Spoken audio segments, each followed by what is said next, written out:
Hey, what's going on, everybody? It's Carl here, and today we got the Saturn back pulled into the garage, and we're going to be doing a compression test on all 4 cylinders to see if we have a bad motor, or if it's not a bad motor, we know the misfires are being caused by something else, and we can, figure out what it is, and we're not wasting our time. So let's hop right in, and we got to take off a few things, disconnect the fuel pump relay, and then we should be ready to pull out spark plugs and start doing the compression tests.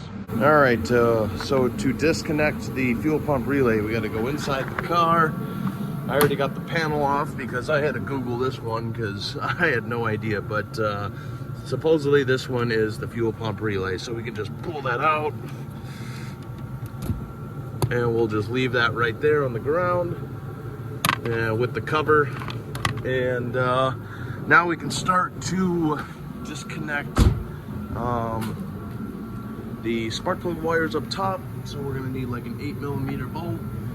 Do that, undo that, then we can pull the spark plug wires out, and then we can, one at a time, go down the line, take one spark plug out, figure out which adapter we're going to need, and then just, go about our business. So, by the way, this Matco kit, never been used, so I'm kind of excited to actually finally use something I've invested in a long time ago.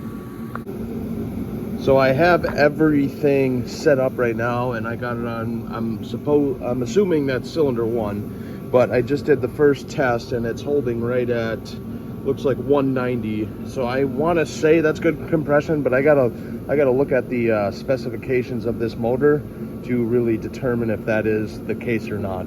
But we can reset this now. And I mean, just to show you guys,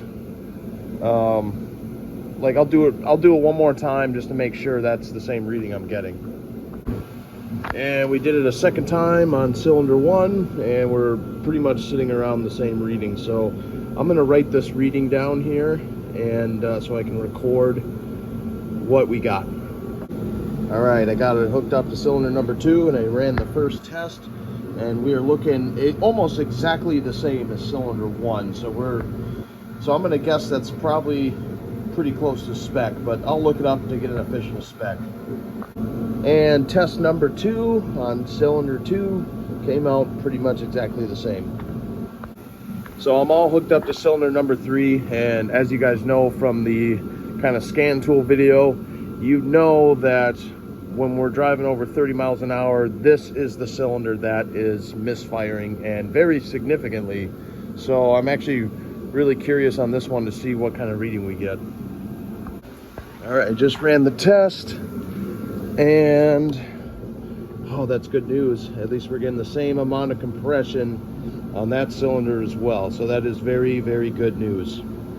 And I did a second test on cylinder 3 just to make sure, and we're pretty much getting the same reading, so that's good news. And I'm hooked up to cylinder number 4, and I just ran the test, and we're getting the same reading, so that's good. So I'm going to clear it out, and then we're going to do it one more time just to make sure. If we get the same reading, everything's starting to look up and up, and I'm not just fooling around with a junk motor. And on test number 2, we got pretty much the same kind of reading, so that's good.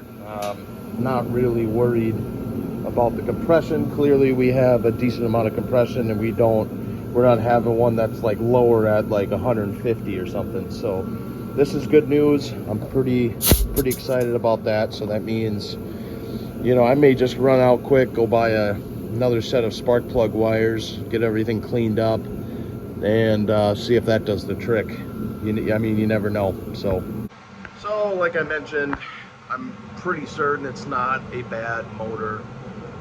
So that's good. That's good news. It's probably some very simple, it could be injectors. I may start swapping them all around just to see if the misfire changes, and that would, eliminate the problem. But, at the same time, it's a lot more work and a lot more time wasted, but that's probably what we got to do, because I'm looking at, injector prices. They're like $50 a piece all the way up to $100 a piece. So I'm like, Well, I'm not really gonna spend that amount of money yet. So there's still a few things. Like I said, it could be injectors, it could be the ignition control module, it still could be, you know, timing issues. But when I did have the valve cover off, the timing chain seemed pretty tight. There was not like really any slop or anything in it, so I don't want to go there just yet, but that is a possibility. Other than that, I think, like I mentioned, I think I may go out and buy a brand new set of plug wires, because those are pretty cheap. They're literally like $25 for all four. So, I mean, I did change these out a long time ago. It was several years ago. I don't even remember what brand I bought. So I could have just bought a junk set of plug wires, you know, very cheap, and now they just went bad again. It is very possible. So I might do that, and then we might start swapping injectors around and, you know, see how everything turns out. So, well, it's good. This is going to end the video here. I appreciate all of you. Thanks for watching. Please like and subscribe, and I'll see you guys in the next one.